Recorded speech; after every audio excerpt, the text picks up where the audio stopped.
두 가지 양해를 구해야 될 것 같습니다.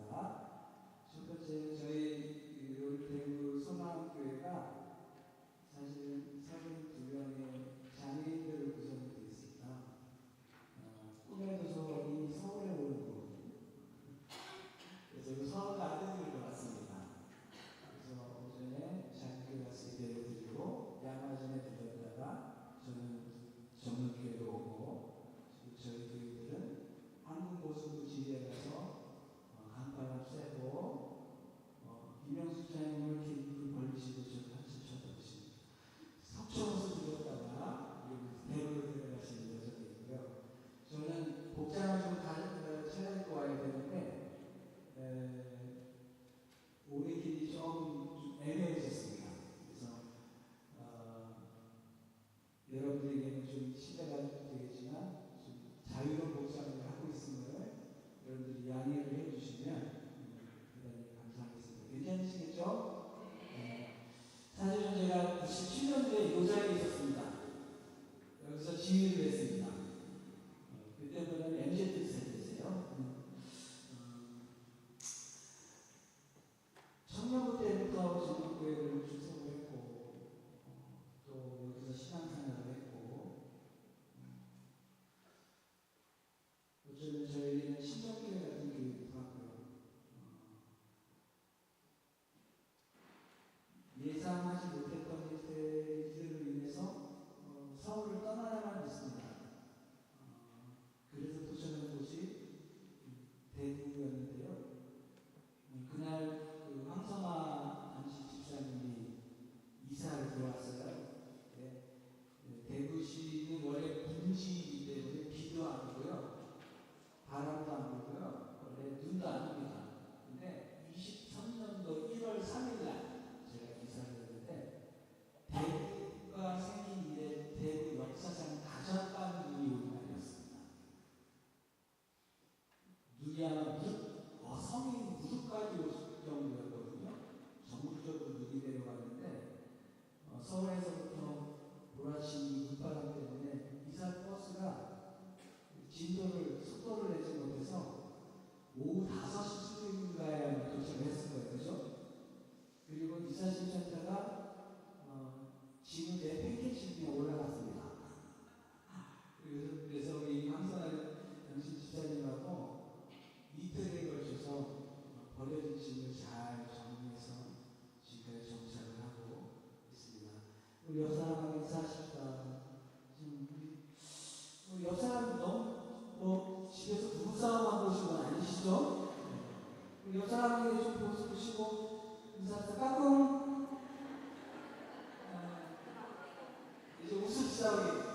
한 번 더 인사하십시다. 얼굴을 보니까 지옥가 느껴졌어요. 제가 장애인들과 사역을 하다 보니까요. 가끔씩 머리에 꽃을 꽂습니다. 그래서 태양 문장을 하더라도 양해를 해주시면 좋겠습니다. 오늘 요한일서 4장 말씀을 읽었는데요. 하나님 사랑에 대한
시작.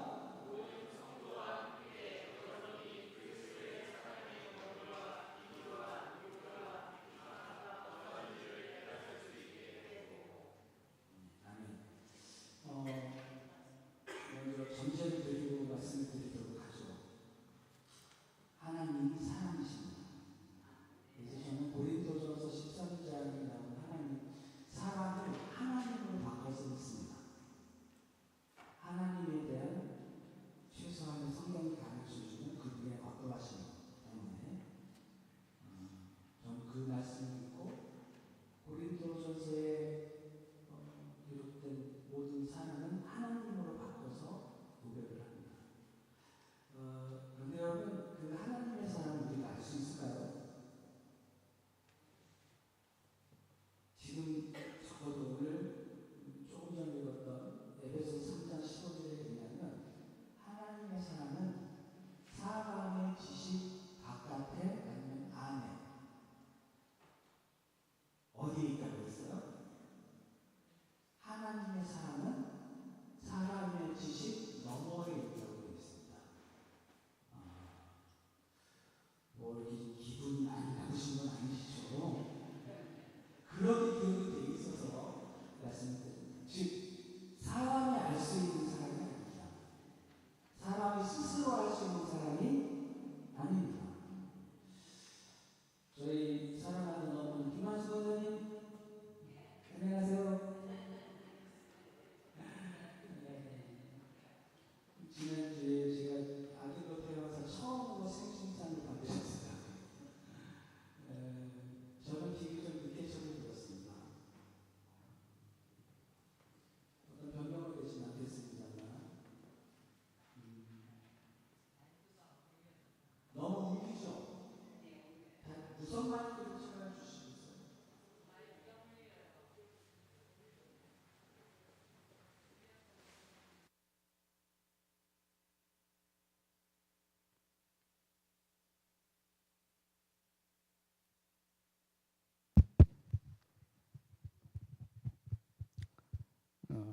이제 좀 제가 좀 키가 작은 편이라 이제 잘 보이시나요?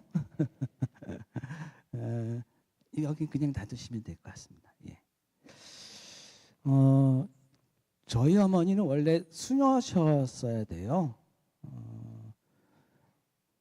그러다가 아주 못된 군인을 만나서 위문 편지를 잘못 쓰시는 바람에 제대하고 찾아오셔서 난동을 부리셔서 수녀 생활을 포기하시고 지금 이제 권사님으로 계시거든요.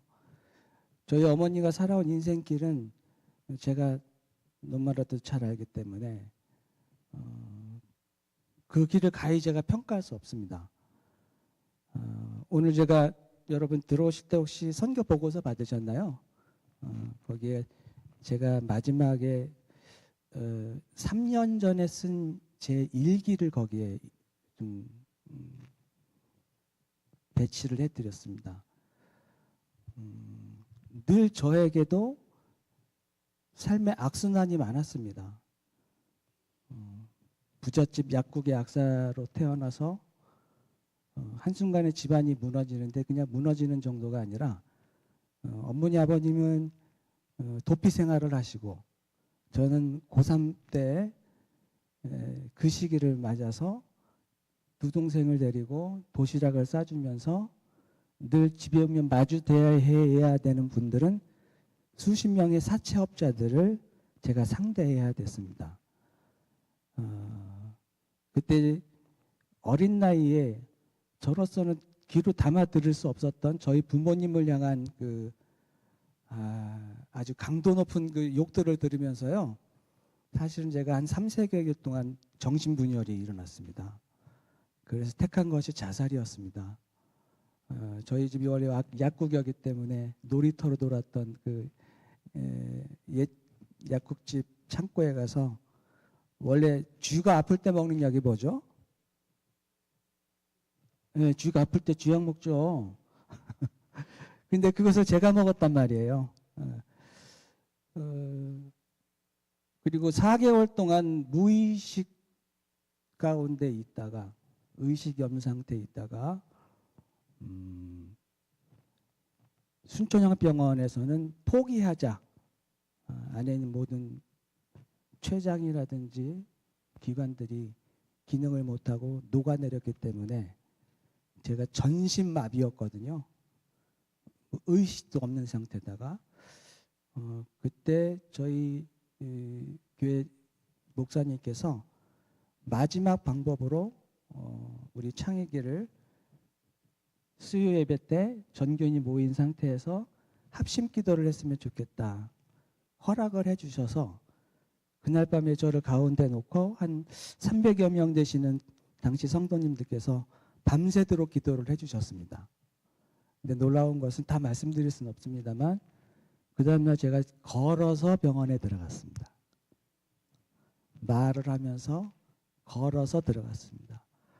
그 후에 저희 어머니께서 이 사채업자들의 손가락짓을 받을 것을 각오를 하시고 집에 돌아오셨고 시장을 가시던 중에 갑자기 하늘에서 실제로 뜨거운 불이 내리셨대요. 그래서 막 시장 가는 길에서 떼굴떼굴 구를 정도로 너무 이게 뜨거워서 옆에 있던 수도에서 바가지로 막 몸에 부을 정도로 너무 뜨거워서 그러다가 교회를 갔는데 너는 왜 내가 장자를 바치라고 했는데 바치지 않았느냐. 그 외침을 들으시고 저는 제 인생의 계획이 없던 신학교를 들어가게 됐습니다.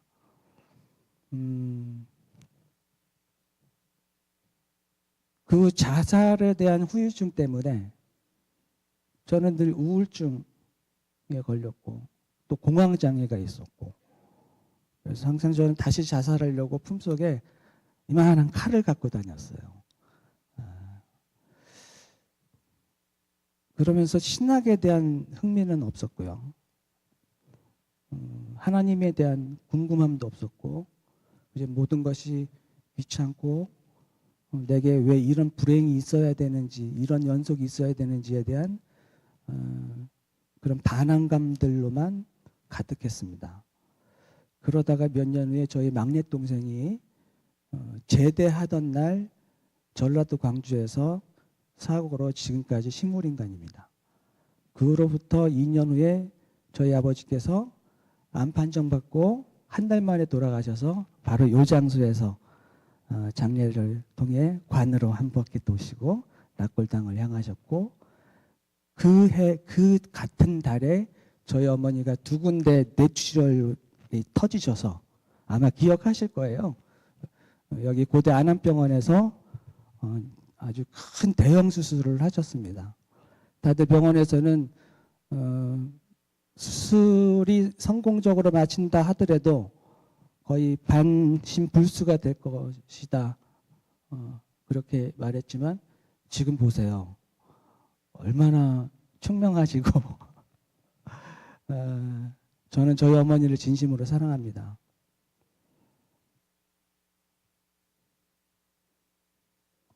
그 모진 세월을 말씀과 기도로만 이겨내셨던 그 진심을 저는 나중에 알았습니다. 철이 든다는 것이 아마 그런 것 같아요. 뭘 알아서, 뭘 배워서, 무엇이 이해가 돼서가 아니고요. 그분의 진심을 알아버릴 때, 그분의 진심을 알게 될 때 더 이상 지식은 필요 없습니다. 모든 게 설명이 됩니다. 제가 이 말씀을 드리는 이유는 하나님의 사랑 때문입니다. 저는 지금까지 저의 어떠함으로 사랑하려고 했었거든요. 근데 그 사랑은 번번이 저로 하여금 더 좌절하게 했고 저로 하여금 더 하나님과 먼 거리에 있는 사랑으로 도달하게 했습니다. 결국 내가 사랑하면 사랑할수록 깨졌습니다. 제가 목회를 떠나기 전에 우리 황성화 집사님하고 몇몇 분들과 같은 회사를 다녔거든요.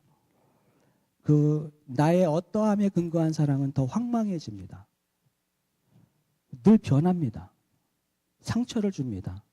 자기 딴엔 사랑한다 하지만 그 사람의 진심과 상관없는 사랑은요, 왜곡되게 돼 있습니다. 여러분, 부탁한데 성경은 진짜일까요? 가짜일까요?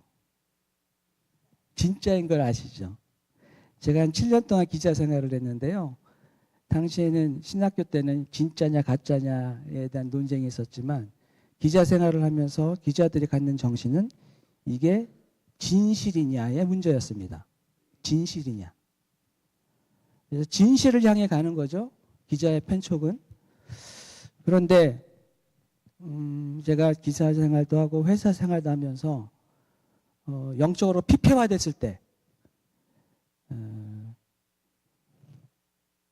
모종의 사고로 인해서 대구를 떠나야 됐고 대구에서 저는 2다리를 잃게 되는 큰 사고를 겪게 됐습니다.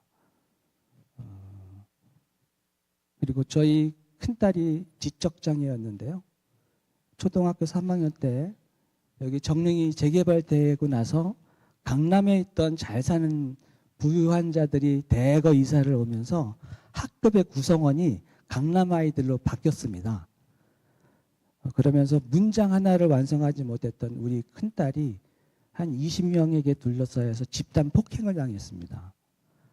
3달 동안 실어증을 앓다가 제가 견디질 못하고 저 또한 당시에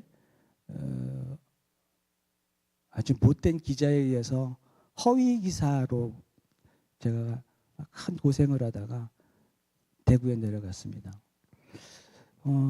잠시 있으려고 했던 것이 벌써 13년이 지났습니다.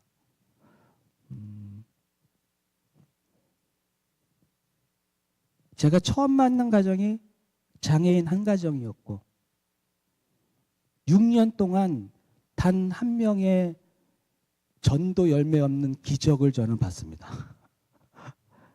그렇게 열심히 전도했는데도 그렇게 낙심하다가 결국에 하나님은 제 한 다리를 저와 세포와는 전혀 상관없는 다른 쇳덩어리로 바꾸시고 기도하게 하신 거죠. 오히려 코로나 때 저희 교회는 예배를 갈급하던 그런 장애 가정들이 모이기 시작했습니다. 그러면서 그때부터 오히려 역성장을 하기 시작을 했습니다. 근데 그 성장은 단순한 성장이 아니고 하나님에 대한 몸부림이었습니다.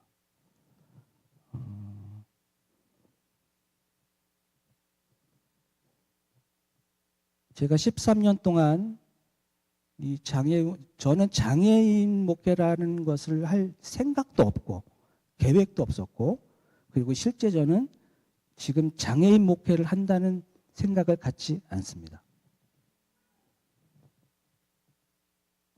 장애에 대한 기준이 없기 때문이죠. 어쩌면 우리 모두 장애일 수 있습니다. 장애가 뭐 사전적 의미에서의 장애를 찾을 수 있는 것은 아니라고 생각을 합니다. 13년 동안 장애인들이라는 이유로 11번을 이사를 했습니다. 그 바로 직전 건물주로부터 가장 큰 폐악질을 당해서 예쁘게 꾸며놓고 우리 강 권사님 잠깐 왔다 가셨죠. 정말 멋지게 장식해놨던 건물에서 계약 기간을 1년 6개월을 남겨두고 보증금을 2억으로 올리라고 하는 얼토당토한 그 강요 때문에 제가 금식 기도를 하다가 어느 날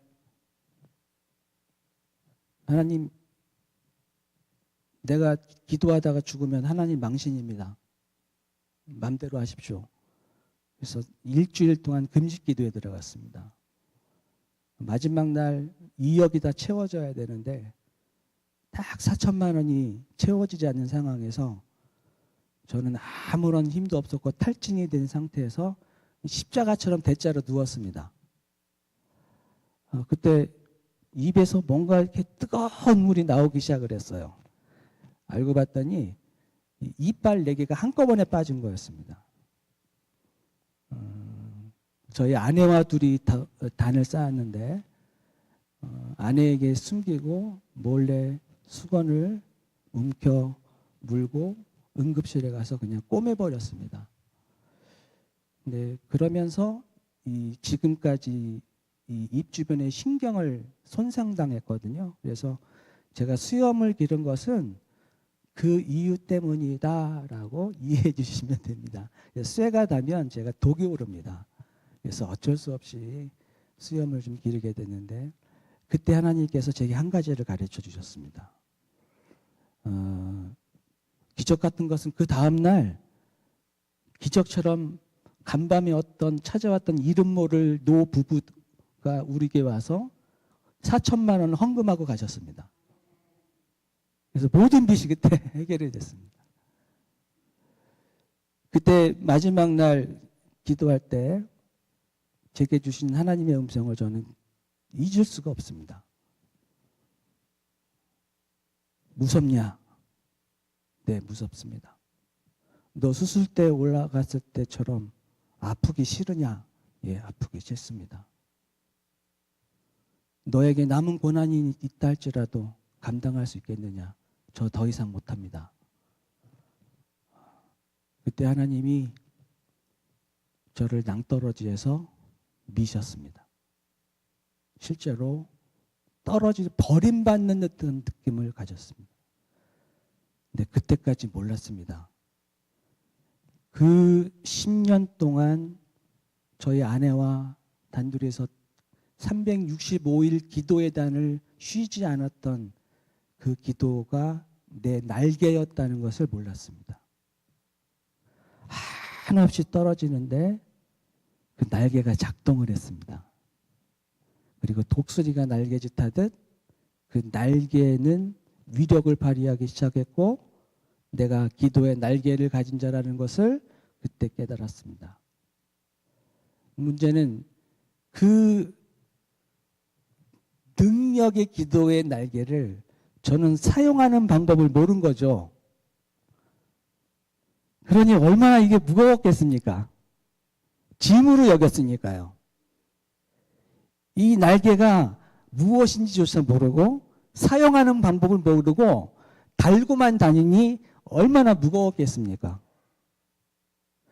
저는 13년 동안의 작지 않은 세월을 통해서 그 기도의 실제를 알게 됐고 그 가운데 가장 중요한 것 한 가지 하나님의 진심을 알게 됐습니다.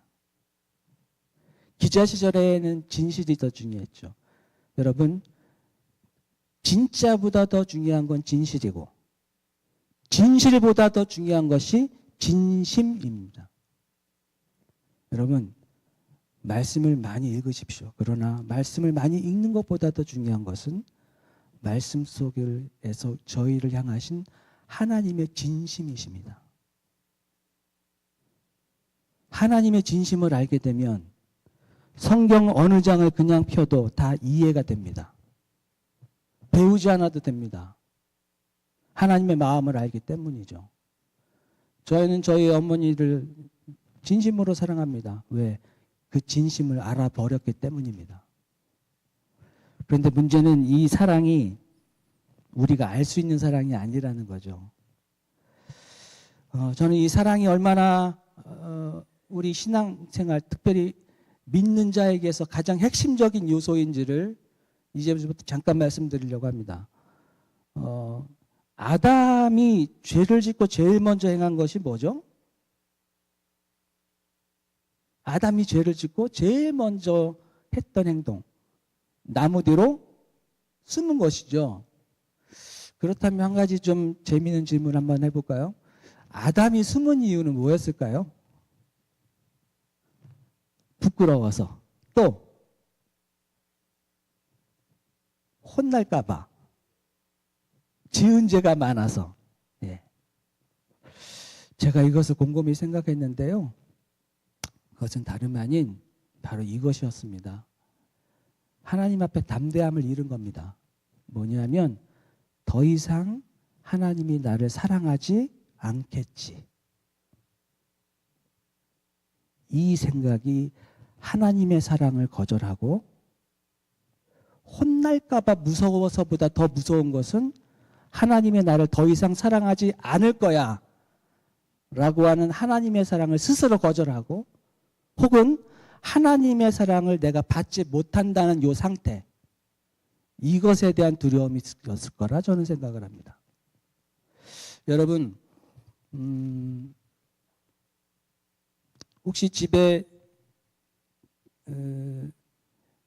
초등학생이나 입학하기 전 아이들이 있는 가정들이 혹시 있으시다면 제가 물어보겠습니다.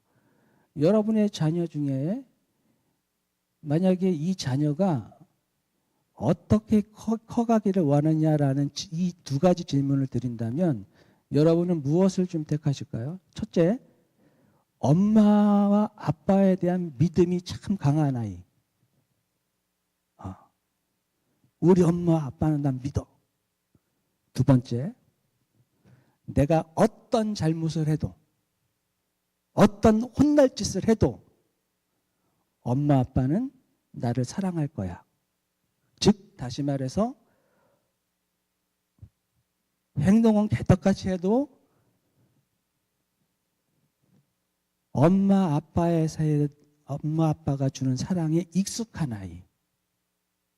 여러분, 믿음이 좋은 아이를 원하십니까? 아니면 그의 실력과 아들의 실력과 어떠함과 상관없이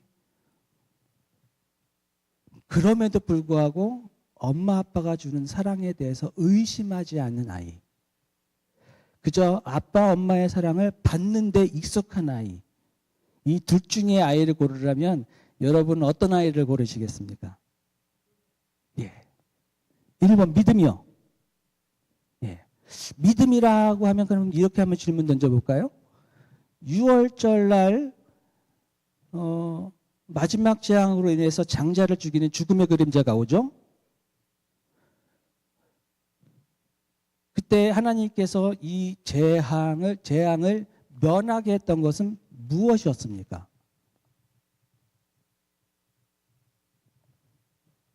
문설주에 피를 바르라고 하는 그 내용이 어쨌든 약속이죠. 그죠?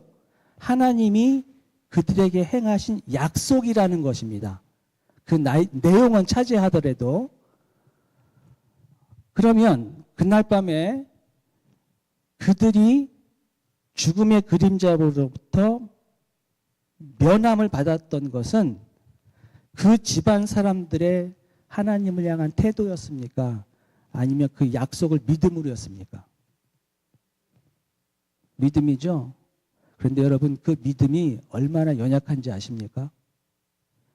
광야로 나왔더니 그 문설주를 통해 우리를 살리신 약속을 잊어버립니다. 믿음은 그렇게 믿음만하게 못 됩니다. 믿음을 갖지 말란 얘기가 아닙니다. 여러분의 어떠함에 의한 믿음,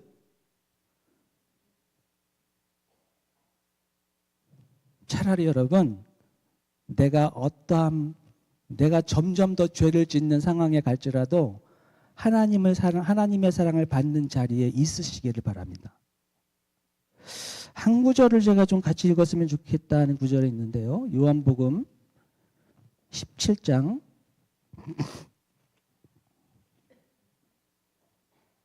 제가 좀 목이 좀 서 있어서 발음 전달이 안 돼도 좀 이해를 좀 구합니다.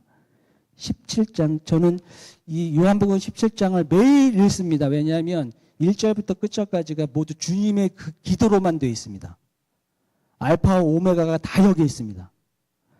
근데 24절에서 26절까지 예수님이 창세 전에 계셨던 자리, 그리고 앞으로 재림하셔서 예수님이 우리와 함께 계실 자리가 어떠한 자리인지를 이 24절 이하로부터 한번 찾아볼까요? 여러분이 가진 성경을 한번 읽어보시죠. 24절부터 시작.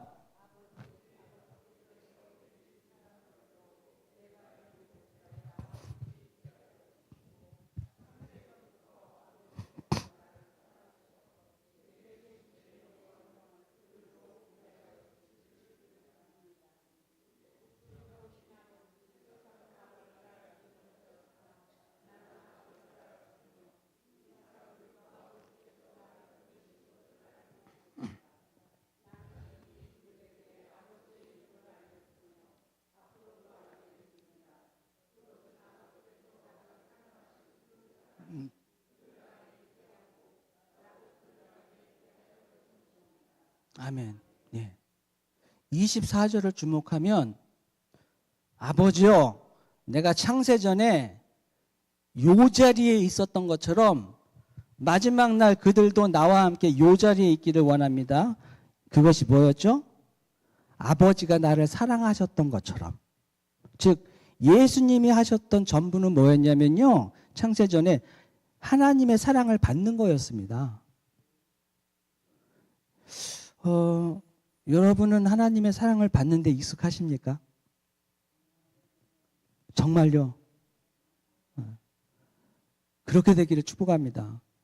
만약에 믿음의 문제로 누군가 대접하셨는데 믿음의 문제로 부모님이나 하나님과의 관계를 갖는다면 이런 일이 벌어질 수 있습니다. 내가 그 전날 엄마한테 굉장히 혼날 짓을 했어요. 저도 우리 김만수 권스님한테 어릴 때 무지하게 맞았습니다. 산에 끌려가서요, 회초리를 얼마나 맞은지 모릅니다. 그랬던 제가, 그 아이가 밤사이 고민합니다. 그래, 내가 엄마가 싫어하는 일을 했고 하지 말란 것을 해서 어겼으니 이제 나는 엄마 아빠의 아들이 아닐 거야. 나를 더 이상 사랑하지 않을 거야. 그래서 의심이 가요. 그래서 이 아이가 아침에 일어나자마자 하는 행동이 뭐냐면 동사무소에 들려서 등본을 뗍니다. 그래서 등본에 나와 있는 것을 보고 그제서야 안심을 해요. 근데 이것을 날마다 반복한다면 어떻게 될까요? 여러분, 믿음도 중요하고 소망도 중요하지만 그 중에 제일은 사랑을 받는 겁니다. 우리를 지으신 이유도 당신은 사랑을 받기 위해 태어났습니다. 우리 예수님도 지금 24절에 보면 아버지께서 창세전부터 나를 사랑하셔서 있었던 그 자리, 그러니까 예수님이 계신 자리는 하나님이 사랑하시는 자리입니다. 그러니까 예수님 입장에선 사랑을 받는 것이죠. 여러분, 무엇을 행하는 것 이전에 사랑을 받는 것에 더 익숙해지시고 사랑을 받는 것으로 하루를 시작해 보십시오. 다른 걸 할 필요 없습니다. 하나님의 사랑을 받으면, 하나님이 나를 사랑하신다는 것을 깨닫게 되면 내가 무엇을 해야 될지를 알게 됩니다.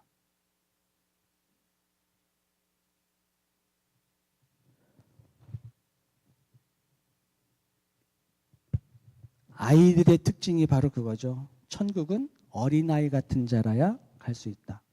여러분, 어린아이라고 특별히 지칭한 이유가 뭐라고 생각하세요? 대부분 순수해서라고. 절대 순수하지 않습니다. 애들 둘이 두면 싸웁니다. 순진하지 않습니다. 이 아이들의 특징은요, 한번 죄송합니다, 따라합시다. 뻔뻔하다. 네. 아까 말했던 대로 어제 그렇게 혼났는데도 아침에 일어나서 어제 엄마가 그 엄마야, 나한테 밥 차려줄 거야. 그래서 뻔뻔하게 밥 차려달래요. 성경은 이것을 담대함이라고 합니다. 담대함. 어린이들이 가장 든든해할 때가 언제냐면요, 엄마 아빠가 옆에 있을 때입니다. 사람이 가장 무서울 때가 언제냐면 엄마 아빠의 목소리가 사라질 때입니다. 산속에서 길을 잃고 헤맬 때 그 공포감 속에서 그 아이를 살리는 것은 바로 부모의 음성 하나입니다.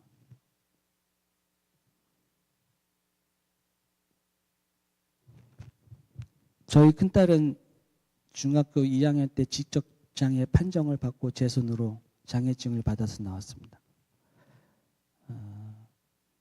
중학교 때, 고등학교 때까지 문장을 완성하지 못했습니다.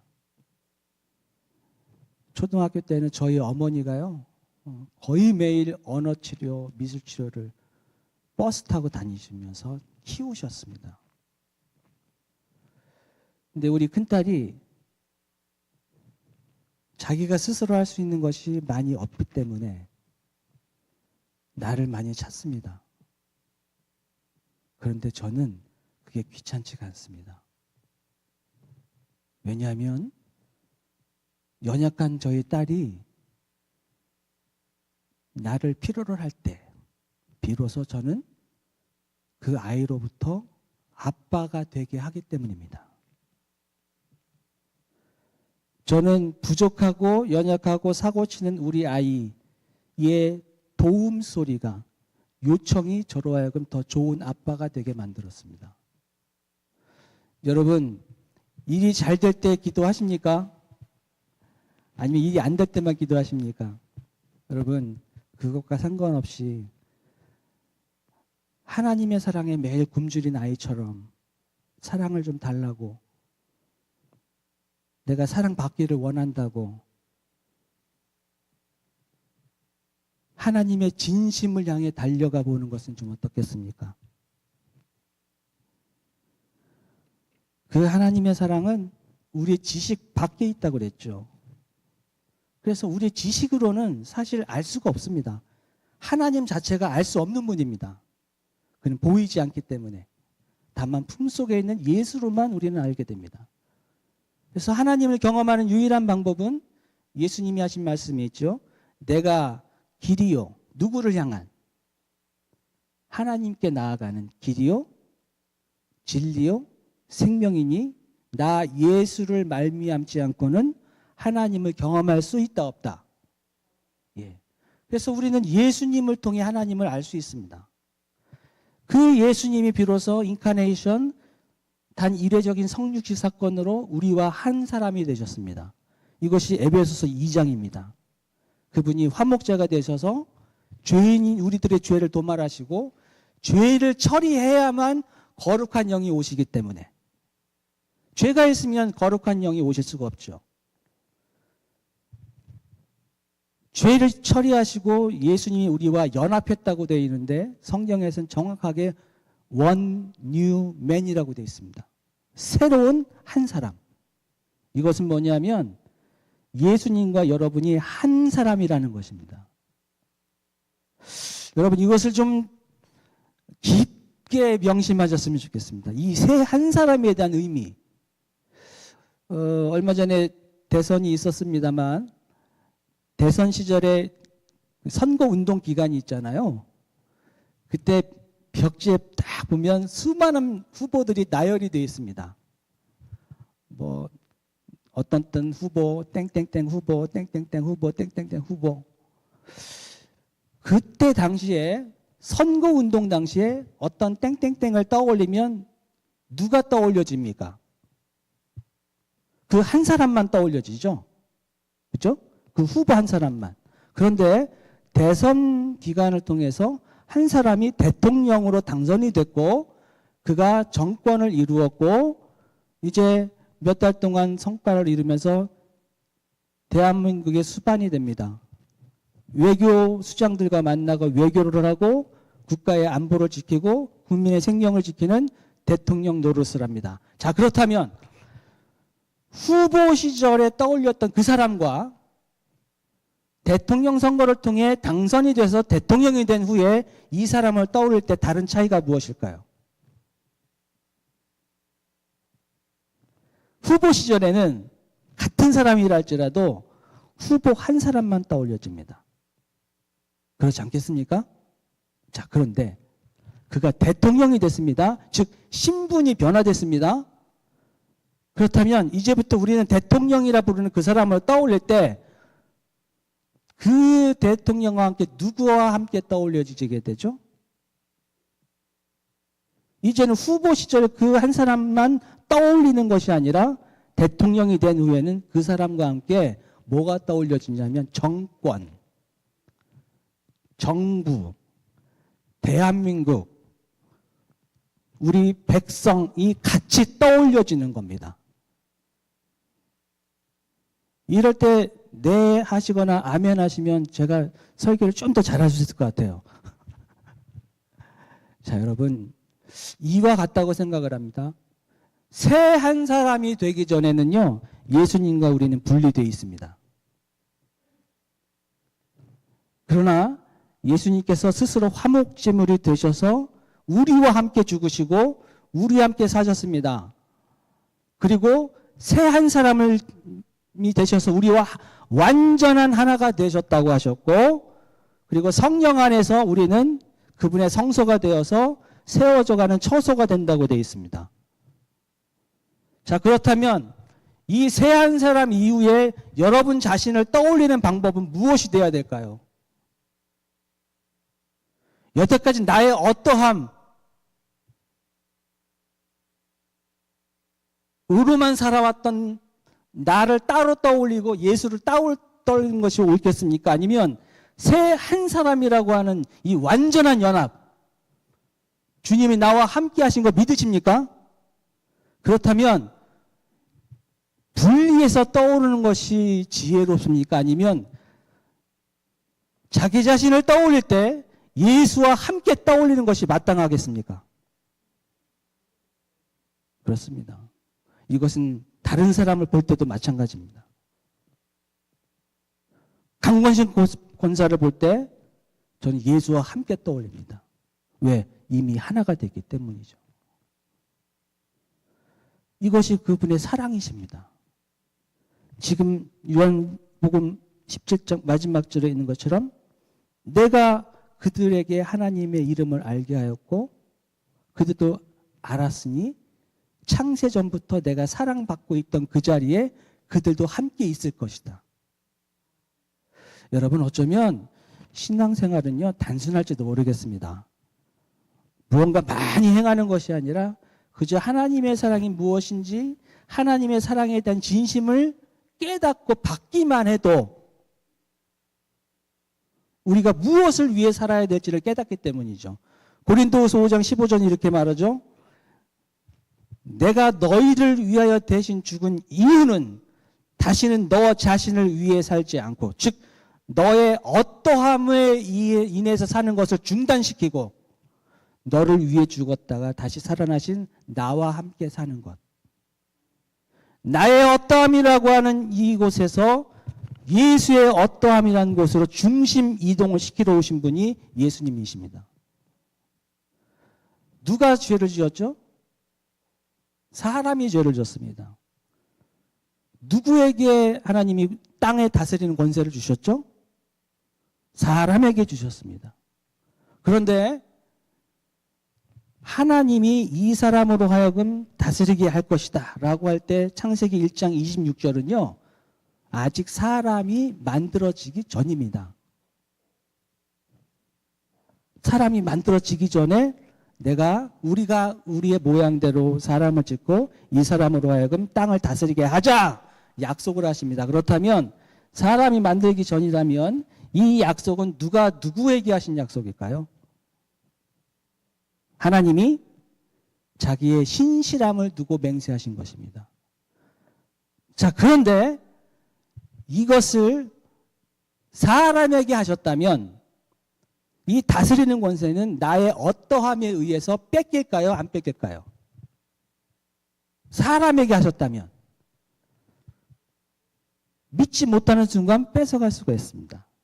자, 그런데 한 가지 중요한 것은 창세기 1장 26절에는 사람이 지어지기 전에 하나님이 자기의 신실함을 두고 이 사람으로 하여금 내가 땅을 다스리게 할 것이다 라고 할 때는요 사람의 어떠함을 두고 맹세하신 것이 아닙니다.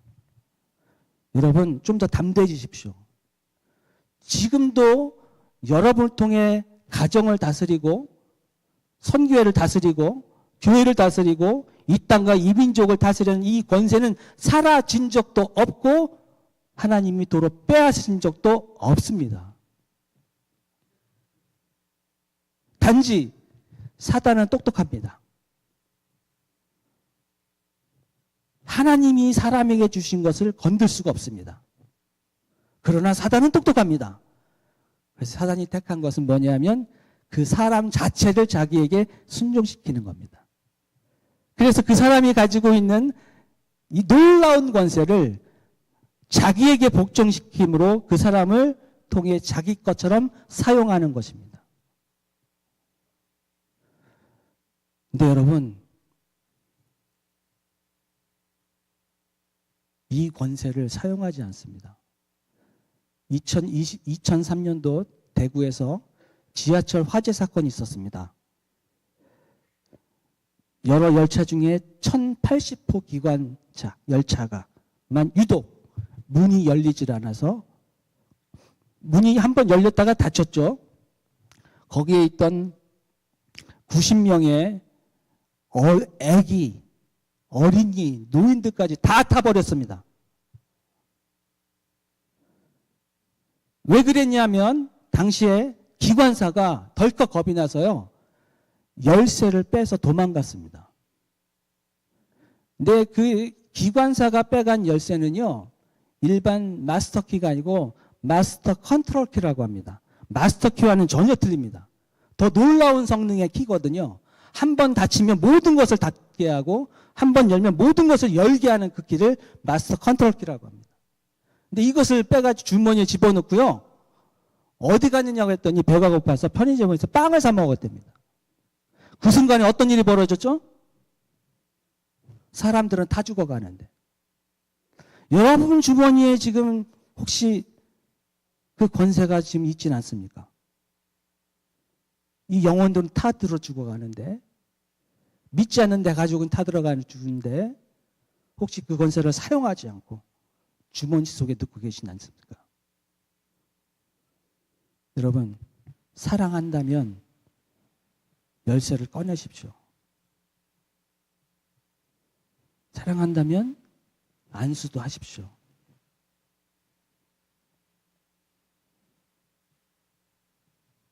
마지막 정리하면서 말씀을 드립니다.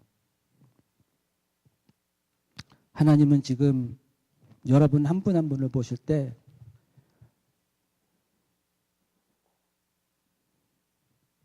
우리 영준이 어머님 저 모습으로 보지 않으세요. 하나님은 지금 여러분 한 사람을 보실 때 당신의 약속을 떠올리십니다. 그게 뭐냐면 너가 죄인일 때부터 사랑하기로 했다라고 하는 당신의 맹세를 떠올리시는 겁니다. 여러분, 어린아이처럼 죄를 짓더라도 좀 뻔뻔해지십시오. 이 담대함을 좀 회복하시오. 왜? 하나님을 사랑하시기 때문에. 오늘날 이 담대함을 잃어버리니까 하나님 사랑에서 멀어지게 됩니다.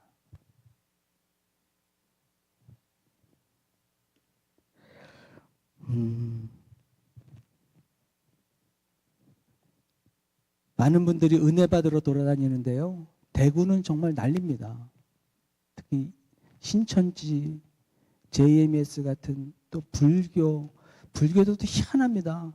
저희 관내에 4km 반경에 종교시설을 통계수를 부탁을 했습니다. 작년에 구청에다 종교시설이 몇 개 있는지를 부탁을 했더니 놀라운 결과가 나왔는데요. 저희 관음동에 사찰, 점집, 철학관 혹은 유사 종교, 무당 그런 분들의 시설이 1200개가 있습니다. 자, 그러면 퀴즈 하나. 1200개가 있는 그 지역에 고유번호증이 있는 교회는 몇 개쯤 될까요?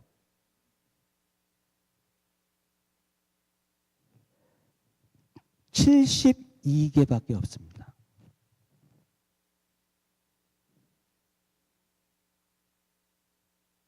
많은 교회들이 지금 힘을 잃어가고 하나님의 사랑으로부터 멀어지고 있습니다.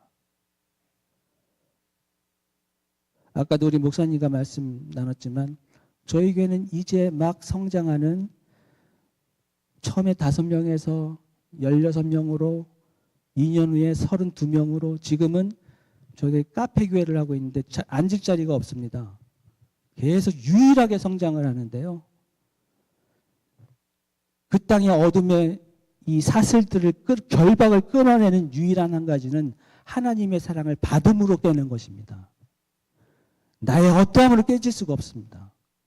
그래서 이 세상에서 가장 위대하고 가장 강한 아이는 누구냐면 부모님의 사랑을 받는데 익숙한 아이입니다. 은혜? 여러분, 받은 은혜가 족하시지 않으십니까? 더 필요하십니까? 아닙니다, 여러분. 은혜는 이미 족합니다. 문제는 받은 은혜를 사용하지 않습니다.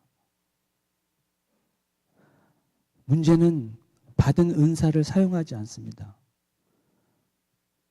은혜 받으러 막 우르르 돌아다니긴 하고 은혜는 많이 받는데 정작 그날 부부싸움합니다. 여러분, 은혜 많이 받으십시오. 그러나 더 중요한 것은 받은 은혜를 사용하는 데 더 중점을 두셔야 됩니다. 저는 기도를 비교적 오래 하지 못합니다. 신체적인 약점 때문에 오래 무릎 꿇을 수가 없습니다. 그러나 한 가지만은 자신이 있습니다. 기도한 만큼은 삽니다. 그리고 지키기 위해서 기도합니다. 내가 지킬 수 있는 만큼 그날 기도를 합니다. 믿음의 자랑, 과거의 간증거리 수두룩하게 있을지라도 그것은 이미 지나간 일들입니다. 여러분 다 버리십시오.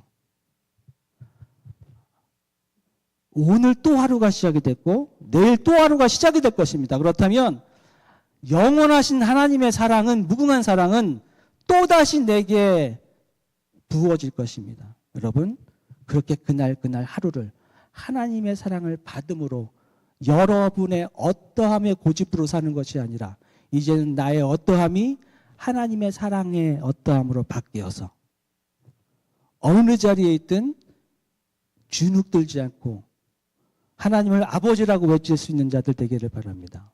마지막으로 많은 분들이 죄에 대해서 너무 민감하신 것 같습니다. 도로 율법 시대가 되는 것 같습니다. 어떻게 해야 죄를 짓는가? 어떻게 해야 죄를 짓지 않는가? 이것이 죄인가 죄가 아닌가? 이 질문을 가지고 갈등하는데 여러분, 제가 이 생각을 해봤습니다. 혹시 지금 집에 손녀나 손주 걸음마를 하고 있는 아이가 혹시 있는 분 계신가요? 요즘은 아이가 없어요. 큰일 났습니다. 저희 교회 바로 앞에 학교가 있는데 올해 1학년 신입생이 없습니다. 자, 이렇게 생각해 볼게요. 내 갓난아기가 이제 걸음마를 시작했습니다. 그리고 어느 날 드디어 한 걸음을 걸었습니다. 늘 걷기만을 바랬던 이 엄마가 자기 아기가 걷는 것을 보고 어떠했을까요? 세상을 다 가진 것처럼, 마치 서울대 붙은 것처럼 좋아하겠죠. 자, 그런데 그날 잘 보세요. 그날 그 아이는 넘어진 숫자가 많습니까? 걸었던 숫자가 많습니까? 자, 그러면 부모가 뭔가 기록을 할 때 넘어진 숫자를 기록하는 부모가 세상에 있을까요? 없습니다. 이게 바로 의입니다. 로마서 8장이 이제부터 기록하는 것입니다. 다시는 내가 너의 죄를 보지 않겠다. 죄를 마음대로 지라는 얘기가 아닙니다. 그날 어머니는 한 걸음 걸은 것을 기록을 합니다. 여러분, 죄에 대해서 너무 죄의식에 사로잡히지 마십시오. 대신에 우리가 가져야 되고 무장해야 될 것은 뭐냐면 오늘 단 한 걸음이라도 하나님의 말씀을 진심으로 한번 지키는 것. 죄라고 하는 것은요, 내가 짓지 않기로 해서 이길 수 있는 것이 못 됩니다. 죄는 말씀을 지킬 때 비로소 이깁니다. 그 말씀은 사랑으로 지킬 수 있습니다. 하나님의 주신 사랑, 이 사랑이 나로 하여금 말씀을 지키는 자가 되게 합니다. 오늘 우리 청장년의 설교에 오랜만에 아마 공식 예배에 설교하는 건 제가 40년 만에 처음인 것 같아요. 그렇지만 부족한 이 종을 불러주셔서 감사하고 제가 짤막하게 전해드린 이 말씀이 나중에 큰 울림이 됐으면 좋겠습니다. 산을 옮길 만한 믿음이 있고 예언을 하고 방언을 할지라도 하나님의 사랑을 정작 받지 못하는 사람은요, 이것이 아무 소용이 없습니다. 오히려 남을 공격하는 무기가 됩니다. 여러분, 혹여 죄 가운데 있을지라도 이 어린 나이의 뻔뻔함, 내일 등본을 떼보지 않아도 내 부모님은 맞아, 이 담대함으로 정릉교회가 더 승리하고 여러분의 삶이 더 윤택하고, 특별히 오늘 헌신하는 선교회가 더욱더 부흥하고 더 단단해지고 선한 영향력을 행사하는 그런 여러분 되기를 바랍니다. 제가 사진 한 장을 좀 보여드리겠습니다. 짧게 하겠습니다. 저희 집 앞에 있는 작은 산입니다. 함지산이라고 합니다. 몇 달 전에 저기에서 불이 나서 경부고속도로까지 번진 적이 있는데요. 제가 등산하는 걸 참 좋아했었는데 다리가 아프면서 낮은 산을 좋아하기 시작했습니다.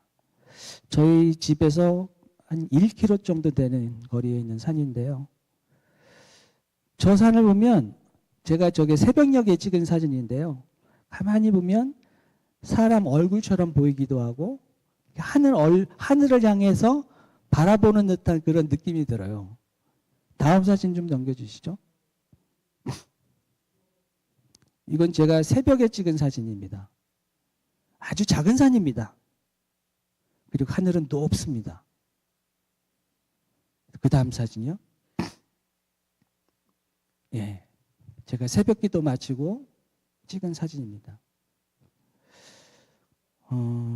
이 사진을 보면서 드는 생각은,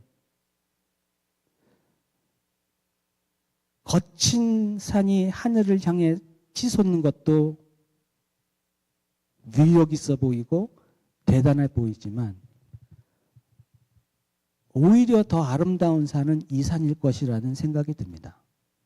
왜냐하면 스스로 높아지려 하지 않습니다. 스스로 자기의 어떠함으로, 자기의 수고로 무엇을 하지 않습니다.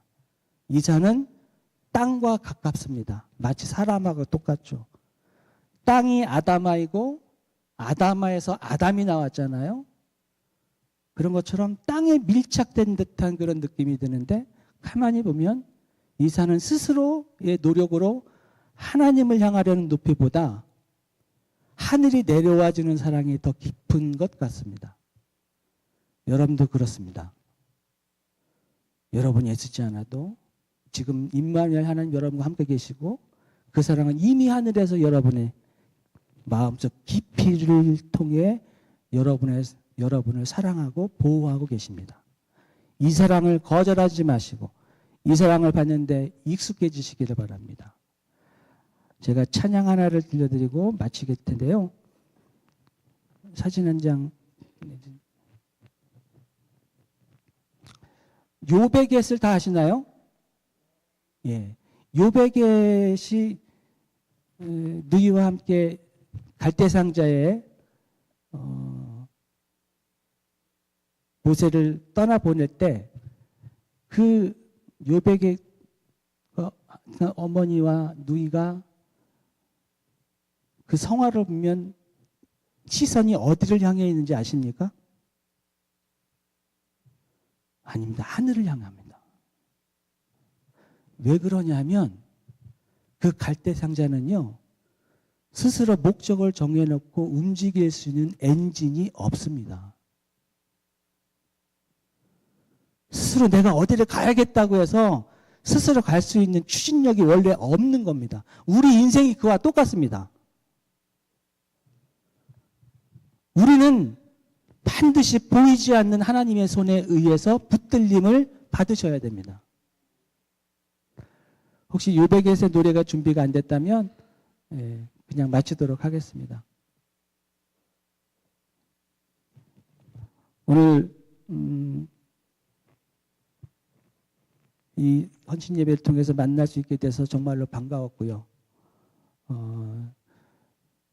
장황하게 횡설수설을 했던 설교일지라도 여러분 안에 뭔가 감동 있는 말씀이 있다면 그 말씀을 여러분 마음에 꽉 붙잡으시고 하나님의 진심을 향해서 하나님과 분리되지 않는 자, 나와 여러분을, 예수와 여러분을 분리시키지 마십시오.